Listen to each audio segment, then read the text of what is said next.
हरिः ओं वनजदलाक्ष भक्तजनवत्सल देव భవత్సుతుండుమజ్జనకుడునైన పంకరుహజాతుడు మాకు రహస్యమొప్పజెప్పిన భవదీయ మంగళగభీర పరిగ్రహ విగ్రహంబు మేమనయము చూడగంటిమి కృతార్థులమై తగమంటిమీశ్వర.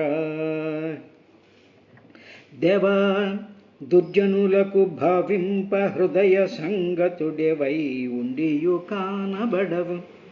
కడగి నీ దివ్యమంగళ విగ్రహంబున చేసి సమంచితాశ్రితుల నల్ల చేకొని సంప్రీత చిత్తులుగా చేయు తది అతిశయ కారుణ్యమతిదనర్చి కమలాక్ష సర్వలోకైకనాయక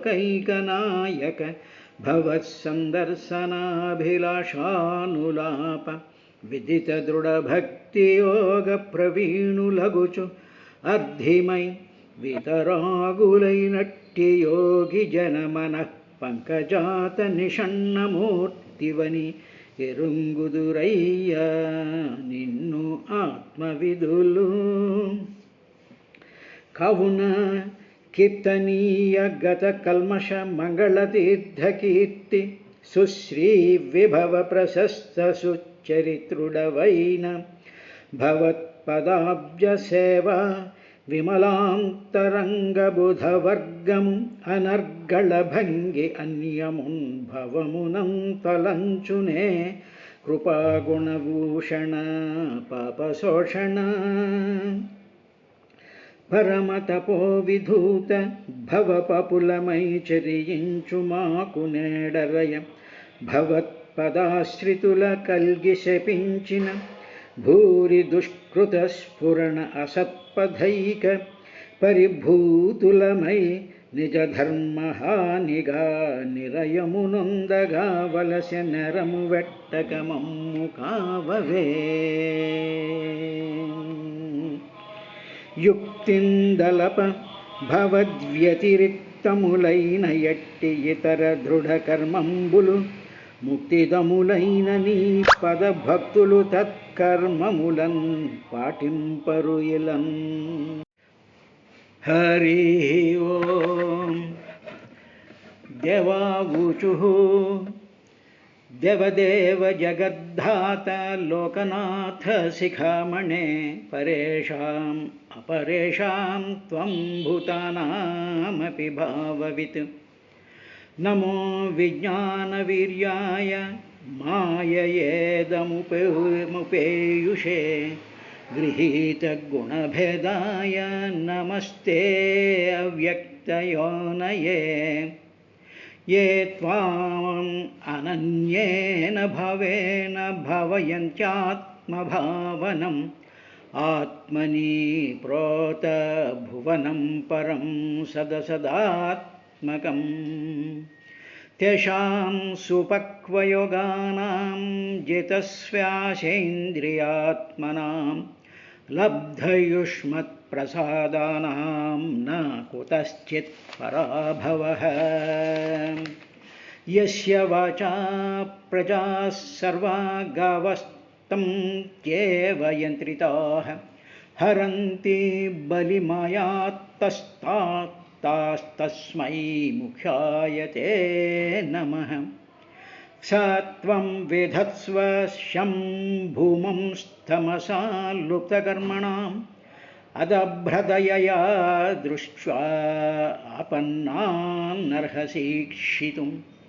యశదేవాదితేర్గర్భవోజః కాశ్యపమర్పితం దిశస్తిమిరయన్ సర్వా వర్ధతేऽగ్నిరివైధసి అని చెప్పి ఈ కశ్యప ప్రజాపతి నిక్షిప్తం చేసినటువంటి గర్భంలో నిక్షిప్తం చేసినటువంటి ఆ తేజస్సు యొక్క ఓజస్సు చేత సకల లోకాలు కూడా చీకట్లు కమ్మిపోయినట్టు అయిపోతూ ఉంటే అప్పుడు లోకపాలకులు దేవతలు సహా అందరూ కలిసి బ్రహ్మదేవుడి దగ్గరికి వెళ్ళి 8 శ్లోకాలలో ఆయనను ప్రస్తుతించి ఆయనకు అసలైనటువంటి ఆ విషయాన్ని, ఆ జరిగినటువంటి ఆ ఆ ఉత్పాతాన్ని గురించి ఆయనకి నివేదించినటువంటి ఘట్టంలో ఉన్నాం. నిన్న చూసినటువంటి దాంట్లో ప్రభు, నువ్వు ఈ చీకటిని చూస్తూనే ఉన్నావు కదా, ఇది మాకు చాలా భయం కలుగుతూ ఉన్నది. నీకు అనంతమైనటువంటి జ్ఞానశక్తి కలిగి ఉంది కాబట్టి నీ జ్ఞానశక్తిలోనే కాలము యొక్క గమనం కూడా నీకు తెలుస్తుంది. కాలం ఏ విధంగా పనిచేస్తూ ఉంటుంది, కాలం ఏ ఏ విషయాన్ని ఏ విధంగా పుష్ చేస్తూ ఉంటుంది అనేటువంటి ఆ కాలం నీకు తెలిసినటువంటి విషయమే కదా అని అన్న తరువాత ఆ దేవతలందరూ కూడా నమస్కారం పెడుతూ ఆయన్ని ఈ విధంగా స్తుతించడం ప్రారంభం.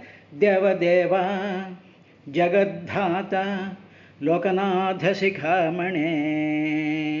దేవదేవ, దేవతలందరికీ కూడా దేవుడైనటువంటి వాడవు దేవదేవ.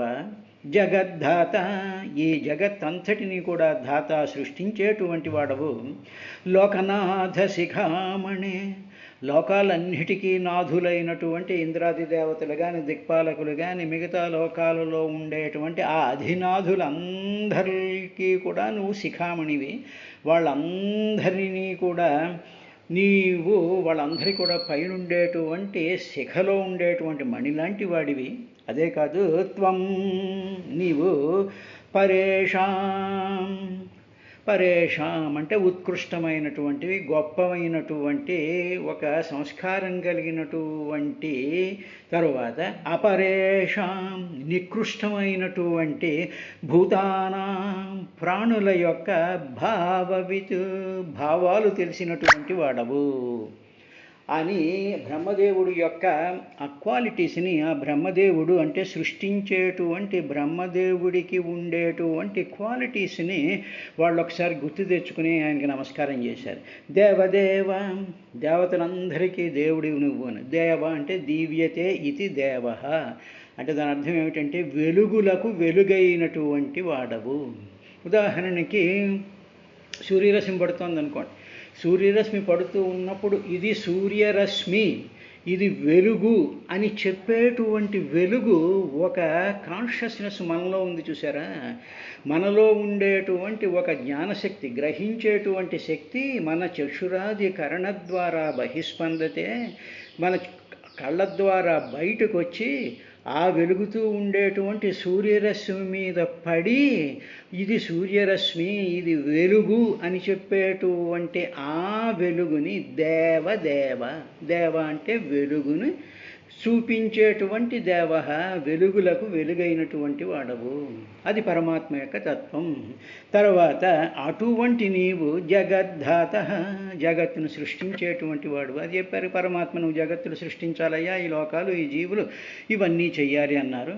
తరువాత ఇలాగ సృష్టించినటువంటి లోకాలన్నిటినీ కూడా పరిపాలించేటువంటి లోకనాథులకందరికీ కూడా శిఖామణిమైనటువంటి వాడు.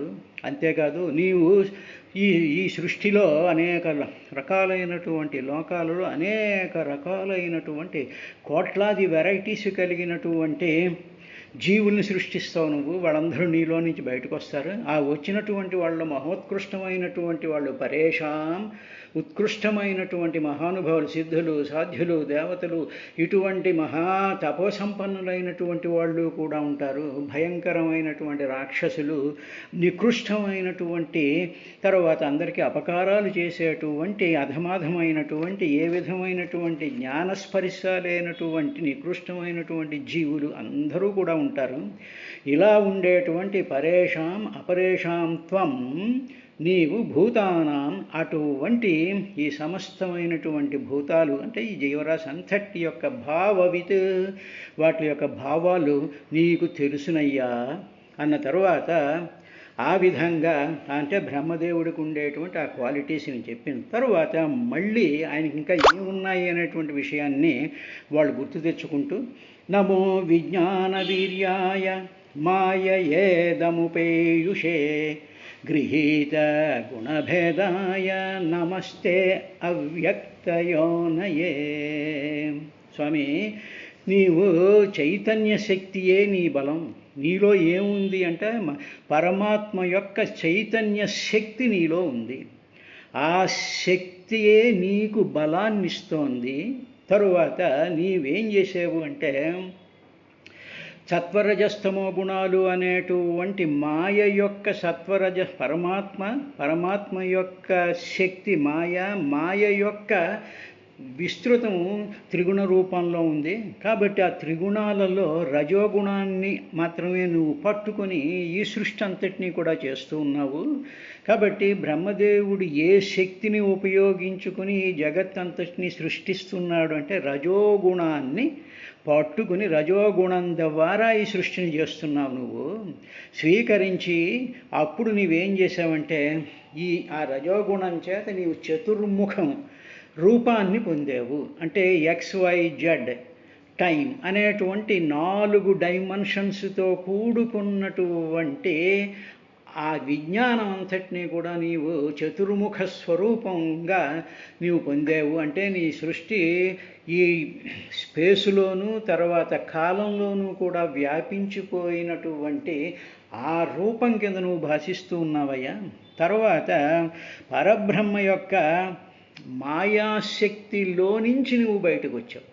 డైరెక్ట్గా నువ్వు పరబ్రహ్మలో నుంచి రాకుండా, పరబ్రహ్మ అంటే పరమాత్మ యొక్క శక్తి ఉందే మాయాశక్తి, ఆ మాయాశక్తి ద్వారా వ్యక్తమైనటువంటి వాడవు. అంటే ఇప్పుడు బ్రహ్మదేవుడికి ఉండేటువంటి బలం కానీ ఆ ప్రభావం కానీ ఆ శక్తి అంతా ఎక్కడి నుంచి వచ్చిందంటే విశ్వవ్యాప్తమైపోయినటువంటి పరమాత్మ యొక్క ఆత్మ చైతన్య ప్రకాశమే ఆ బ్రహ్మదేవుడి యొక్క బలం. రెండవది, అప్పుడు ఆ బ్రహ్మదేవుడు ఈ సృష్టి చెయ్యాలి అని అన్నప్పుడు రజోగుణాన్ని ఆయన గ్రహించి సృష్టి చేస్తూ ఉన్నాడు. రజోగుణం అనేటువంటిది ఏమిటండి అంటే క్రియాత్మకమైనటువంటిది రజోగుణము. కాబట్టి అన్ని జీవులు కూడా క్రియలు చేస్తూనే ఉంటాయి. ఏ జీవిని చూడండి, ఆ జీవి కదలడమో, తినడమో, పరిగెత్తడమో, పుట్టడమో, మరణించడమో, ప్రాణం లోపలికి ప్రవేశించడం, బయటికి వెళుతూ ఉండడం, ఇలాగా నిరంతరము కూడా క్రియలు చేసేటువంటి భూమి ఉందనుకోండి తిరుగుతూ ఉంటుంది, చంద్రుడు తిరుగుతుంటాడు, సూర్యుడు తిరుగుతుంటాడు, గ్రహాలు నక్షత్రాలు అవన్నీ కూడా అలా తిరుగుతూనే ఉంటాయి. అలాగే యాటంలో ఉండేటువంటి ఎలక్ట్రాన్, ప్రోటాన్ అన్నీ తిరుగుతూనే ఉంటాయి. ఇలాంటి తిరిగేటువంటి గుణము ద్వారా ఈ సృష్టి అంతా కూడా నిర్మించబడింది. నీవు ఆ గుణాన్ని తీసుకుని నీవు సృష్టిని నిర్మించావయ్యా అని చెప్పి నువ్వు అసలు ఎక్కడి నుంచి వచ్చావు అంటే పరమాత్మ యొక్క ఆ మాయాశక్తి, అవ్యక్తంగా ఉండేటువంటి మాయాశక్తిలో నుంచి నువ్వు బయటకు వచ్చావు. దీన్నే నమో విజ్ఞాన వీర్యాయ నమః. నీకు నమస్కారం స్వామి. విజ్ఞాన వీర్యాయ, విజ్ఞానం అంటే చైతన్యం, ఆ చైతన్యం యొక్క వీర్యము అంటే బలం కలిగినటువంటి వాడవు. మాయయేదముపూయషే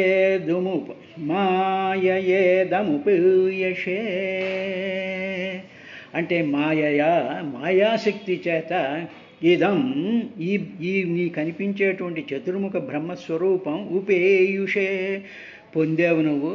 అంటే పరమాత్మలో ఉండేటువంటి మాయాశక్తి చేత నీకు ఈ 4 ముఖాలు వచ్చాయ్యా. తరువాత గృహీత గుణభేదాయ, త్రిగుణాలలో ఉండేటువంటి భేదాలను అనుసరించి రజోగుణాన్ని గ్రహీత, నువ్వు గ్రహించినటువంటి వాడవు. తరువాత నమస్తే, అటువంటి నీకు నమస్కారం. అవ్యక్తయోనయే, మాయాశక్తి నుండి అవ్యక్తంగా ఉండేటువంటి మాయాశక్తిలో నుంచి నువ్వు ప్రకటితమైనటువంటి నీకు నమస్కారం అన్న తరువాత దేవతలు ఏ త్వానన్యేన భవేన భవయంత్యాత్మభావనం ఆత్మని ప్రోతభువనం పరం సదసదాత్మకం తేషాం సుపక్వయోగానాం జితస్వాసేంద్రియాత్మనాం లబ్ధయుష్మత్ప్రసాదానాం న కుతశ్చిత్ పరాభవః.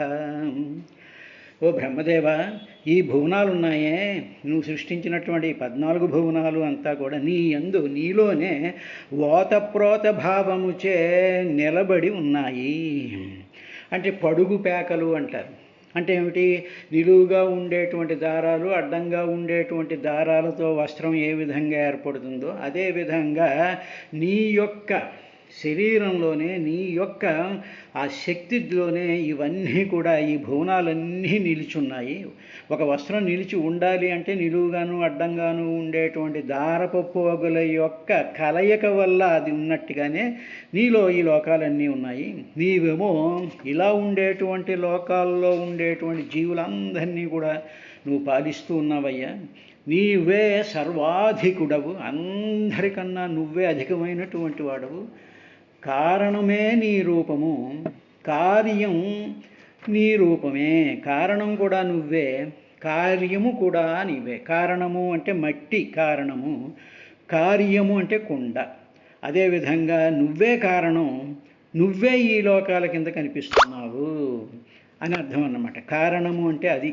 కాబట్టి కారణం నీ రూపమే, కార్యం కూడా నీ రూపమే. ఈ లోకాలన్నీ ఇలా ఉండడానికి కారణం నువ్వే. అలా ఉండేటువంటి కార్యరూపంలో కనిపిస్తూ ఉండేటువంటి ఈ కుండల్లాంటి విశ్వ జగత్తంతా కూడా నువ్వేనయ్యా. అట్టి నిన్ను ఎవరైతే అభేదభావంతో తలుచుకుంటూ ఉంటారో, అంటే కారణము నువ్వే, కార్యము నువ్వే, కాబట్టి నీవు తప్ప ఇంకా ఏదీ లేదు అని ఎవరైతే భక్తితో ధ్యానిస్తూ ఉంటారో, ఆ స్వస్వరూపం తెలుసుకోవాలనేటువంటి భక్తితో ధ్యానిస్తూ ఉంటారో, వాళ్ళ యొక్క యోగ సాధన పక్వం అవుతుందయ్యా. వాళ్ళు their life is the most fruitful life. అంటే ఇప్పుడు మనం చూసుకోవాల్సింది ఏమిటంటే, కనిపిస్తూ ఉండేటువంటి ఈ జగత్తంతా, ఈ చెట్లు చేమలు పుట్టలు, మనుషుల్లో ఉండేటువంటి ఇంద్రియాలు, మనుషుల్లో ఉండేటువంటి ఆలోచనలు, బాధలు, సుఖాలు, ఇవన్నిటికీ కారణం పరమాత్మ చైతన్య స్వరూపమే. ఆ చైతన్య స్వరూపమే ఈ దుఃఖాల కింద, ఈ రోగాల కింద, ఈ చెట్ల కింద, పుట్ల కింద, గ్రహ నక్షత్రాల కింద, ఆకాశం కింద కనిపిస్తోంది అని చెప్పి ఆ భావంతో ఆ పరాశక్తిని, ఆ పరమాత్మను ధ్యానించినట్లయితే మనం ఆయన యొక్క సాధనలో పరిపక్వమైనటువంటి వాళ్ళు అవుతాం. తరువాత ఇటువంటి ధ్యానం చేసేటువంటి వాళ్ళు ఏం చేస్తూ ఉంటారంటే, ప్రాణాయామం ద్వారా వాళ్ళు శ్వాసని కంట్రోల్ పెట్టుకుంటారు. రెండవది, ఇంద్రియాలన్నిటినీ కూడా ప్రత్యాహారము ద్వారా, ప్రత్యాహారం అంటే టు టేక్ బ్యాక్, ఆ ఇంద్రియాన్ని పరిగెత్తనివ్వకుండా వాటిలన్నిటినీ నిలదొక్కి వాటిని తమ కంట్రోల్లో పూర్తిగా పెట్టుకుంటూ ఉంటారు. అటువంటి వాళ్ళు మనస్సుని ధారణ ద్వారా వాళ్ళు వశం చేసుకుని అలా చేసుకుంటారంటే, ప్రాణాయామం చేస్తారు, ఇంద్రియాన్ని బయటికి వెళ్ళకుండా చేస్తారు, తర్వాత మనసుని కంట్రోల్ చేసుకుంటూ ఉంటారు. తర్వాత అన్నిటిలోనూ కూడా నిన్నే చూసేటువంటి ఇటువంటి యోగ సాధకులందరూ కూడా అటువంటి వాళ్ళు నీ అనుగ్రహానికి పాత్రులవుతారు స్వామి. కాబట్టి అటువంటి మహానుభావులకి, అటువంటి సాధకులకి, అటువంటి భక్తులకి ఈ జగత్తులో దేని వల్ల కూడా పరాభవం ఉండదు, వాళ్ళకి ఎప్పుడూ కూడా అవమానం జరగదు అని చెప్పి దేవతలు బ్రహ్మదేవుడే పరమాత్మ యొక్క వ్యక్త రూపమే, ఆ జగద్ధాత అయినటువంటి లోకనాథ శిఖామణి అయినటువంటి దేవత అయినటువంటి ఆ బ్రహ్మదేవుణ్ణి వాళ్ళు ఆ విధంగా కొలిచారు. ఏత్వాన్ అనన్యభావేన ఆత్మభావనం, జీవుల్ని పరిపాలించేటువంటి వాడు ఆత్మని తన యందు ప్రోతభువనం, పడుగు పేకల్లాగా అల్లుకుపోయినటువంటి భువనాలన్నీ కలిగినటువంటి వాడు పరం అంటే అన్నిటికన్నా గొప్పవాడైనటువంటి వాడు. సత్ అసత్ ఆత్మకం, సత్ అంటే ఉండేది, అసత్ అంటే లేనిది. మట్టి ఉంది, కుండ లేదు, కుండ నిండా ఏముంది, మట్టే ఉందిగా. కాబట్టి సత్ అంటే మట్టి, అసత్ అంటే కుండ, ఉండేది ఒకటే. అలాగా సత్ అసత్కార ఆత్మకం, సతసత్తులు కూడా రెండు నువ్వేనయ్యా. త్వాం నిన్ను, అటువంటి నిన్ను ఎవరైతే అనన్య భావేన భావయంచ, అనన్యంగా కంటిన్యూస్గా అదే ఆలోచనతో ఎవరైతే భావిస్తూ ఉంటారో అటువంటి వాళ్ళు సుపక్వయోగిన, బాగా పక్వం చెందినటువంటి సాధన కలిగినటువంటి యోగులు వాళ్ళు ఏం చేస్తూ ఉంటారంటే, జిత శ్వాస ఇంద్రియ ఆత్మాన, అటువంటి వాళ్ళు బైక్కి ఎలా కనిపిస్తూ ఉంటారనే ప్రాణాయామం చేస్తారు, ఇంద్రియాన్ని బంధిస్తారు, మనసుని తమ కంట్రోల్లో పెట్టుకుంటూ ఉంటారు. అటువంటి సాధకులకు లబ్ధయుష్మత్ ప్రసాదానం, అటువంటి సాధకులకి నీ యొక్క అనుగ్రహం కలుగుతుందయ్యా. కాబట్టి అటువంటి వాళ్ళకి, నీ అనుగ్రహం పొందినటువంటి వాళ్ళకి, తేషాం, అటువంటి వాళ్ళకి కుతశ్చిత్ పరాభవ, దేని వల్ల కూడా వాళ్ళకి పరాభవం లేదు. ఈ మాట ఎందుకన్నారు అంటే, ఈ దేవతలు, ఈ లోకపాలకులు, ఈ సమస్తమైనటువంటి లోక జీవులందరూ కూడా పరాభవం చెందుతున్నారు. వాళ్ళ యొక్క ఉనికి, వాళ్ళ యొక్క దిశ, వాళ్ళ యొక్క గమనం, వాళ్ళ యొక్క తేజస్సు ఇవన్నీ కూడా పరాభవించబడ్డాయి. కాబట్టి మేము ఇలా పరాభవించబడ్డాం, మాకు దిక్కుముక్కు తెలియటం లేదు. ఆ కశ్యప ప్రజాపతి గర్భంలో నిక్షిప్తం చేసినటువంటి ఆ మహత్తరమైనటువంటి చీకటి, భయంకరమైనటువంటి చీకటంతా కప్పిపోయింది. మేము నీ భక్తులము అని చెప్పి మేము అంత అనుకున్నా కూడా మాకు పరాభవం కలుగుతోంది. కాబట్టి నీ అనుగ్రహం ఉంటే మేము ఈ పరాభవం నుంచి, ఈ ఓటమి నుంచి మేము తప్పించుకోగలం స్వామి అని చెప్పి వాళ్ళు తమ యొక్క స్థితిని చెప్తూ, తాము ఓడిపోయాము, తాముకు ఏమీ కూడా దిక్కుతోచనటువంటి స్థితి ఏర్పడింది అని చెప్పి ఆ పరమాత్మ స్వరూపమైనటువంటి బ్రహ్మదేవుణ్ణి వేడుకున్నారయ్యా అని చెప్తూ, ఇంకా వాళ్ళు ఏమన్నారు అంటే, యస్య వాచా ప్రజా సర్వా గావం స్తం చేవయంత్రితాః హరంతి బలిమాయాత్తాస్తస్మై ముఖ్యాయతే నమః. నీ స్వామి, నువ్వు వేదస్వరూపుడివి, నీ మాటలే వేదాలు. కాబట్టి నీవు ఎప్పుడైనా సరే మాట్లాడుతూ ఉంటే ఈ వేద వాక్కులు ఏం చేస్తూ ఉంటాయంటే, ఈ వాక్ అనేటువంటిది ఎద్దుని ముక్కుతాడు పెట్టినట్టు, ముక్కుతాడు అంటే వేద వాక్ అన్నమాట, ఎద్దు అంటే ఈ మనిషి అన్నమాట, లేకపోతే ఈ జీవుడు అన్నమాట. కాబట్టి నీ వాక్కులు ఎలా ఉన్నాయంటే, త్రాడు ఎద్దులను లాగినట్లు, తరువాత వాటిని కంట్రోల్ చేసినట్లు నీలో నుంచి వస్తూ ఉండేటువంటి వాక్ స్వరూపం అంతా కూడా, ఆ మాటలన్నీ కూడా ధర్మాధర్మాలకు బద్ధుల్ని చేసి నియంత్రిస్తూ ఉన్నాయి. స్వామి, నువ్వు మాట్లాడితే నీ మాటలన్నీ కూడా వేదవాక్కులే. మేమందరం జీవులం. నీ వేదవాక్కులు మా మనసులోకి వెళ్ళి మమ్మల్ని ధర్మం వైపుకి లాగుతూ అధర్మం వైపుకు వెళ్లకుండా రక్షించేటువంటి వాక్కులు నీవు. అటువంటి వాక్కుల చేత నీవు నియంత్రిస్తూ ఉన్నావయ్యా. తరువాత ఈ లోకాలలో ఉండేటువంటి జీవులందరూ కూడా నీకు అధీనులే, నీ యొక్క అధీనంలోనే ఉన్నారు వాళ్ళు. నువ్వు ఆయుష్ ఎంత ఉందో నువ్వు నుదుటి మీద రాసేస్తావు. వీడు ఎక్కడ పుట్టాలి, ఏం చేయాలి, వీడి జీవితం ఏంటి, వీడి ఆకారం ఏంటి, వీడి రూపం ఏమిటి, వీడి యొక్క ఇదేమిటి అనేటువంటి లక్షణాలు కలిగినటువంటి సమస్త జీవులు, పిపీలికాది బ్రహ్మ పర్యంతం ఉండేటువంటి జీవులందరూ కూడా నీ అధీనంలోనే ఉన్నారు. Everybody was under your control. అప్పుడు ఇది తెలుసుకున్నటువంటి వాళ్ళు నిన్నే పూజిస్తూ ఉన్నారయ్యా. నీవు ఒక వేదంలో ఉండేటువంటి వాక్కుల యొక్క ప్రజ్ఞ చేత వీళ్ళందరినీ రక్షించడమే కాదు, నీ యొక్క ప్రెజెన్సే ముఖ్య ప్రాణము. సమస్త జీవుల యొక్క ముక్కులలో నుంచి వెళుతూ ఉండేటువంటి వాయువు, బయటకు వస్తూ ఉండేటువంటి అపాన వాయువు, సమస్త లోకాలలోనూ కూడా ఉండేటువంటి ఆ ప్రాణశక్తి అంతా కూడా నీవేనయ్యా. కాబట్టి నీవు జీవుల యొక్క ప్రాణముల యొక్క రూపంలో కూడా నీవే ఉన్నావు. కాబట్టి అటువంటి ప్రాణస్వరూపుడైనటువంటి వాడవు, ధర్మం వైపుకి నడిపించేటువంటి ఇంటెలిజెన్స్, జీవులకి ఇచ్చేటువంటి ఆ ఇంటెలిజెన్స్ స్వరూపమైనటువంటి వాడవు. తరువాత సమస్తమైనటువంటి జీవుల యొక్క ఆ జీవన విధానాన్ని నియంత్రించేటువంటి వాడవు అయినటువంటి నీకు మేము నమస్కారం చేస్తున్నాము. యస్య వాచా ప్రజా సర్వా గావం గావస్తం చేవయంత్రితాః. తంచె అంటే తాడు అన్నమాట, గావహ అంటే ఎద్దులు ముక్కుకు తాడు కట్టినట్లుగా యంత్రితాః నియంత్రిస్తూ ఉంటాయి ఈ ముక్కుతాళ్ళు ఎద్దుల్ని. ఆ విధంగా యస్య ఎవరి యొక్క వాచ, నీ వాక్కులు, ప్రజాః సర్వాః సమస్త ప్రజలందరినీ కూడా నీ వాక్కులు నియంత్రిస్తూ ఉంటాయి కాబట్టి హరంతి బలిం మాయాత్తాస్తస్మై ముఖ్యాయతే నమః.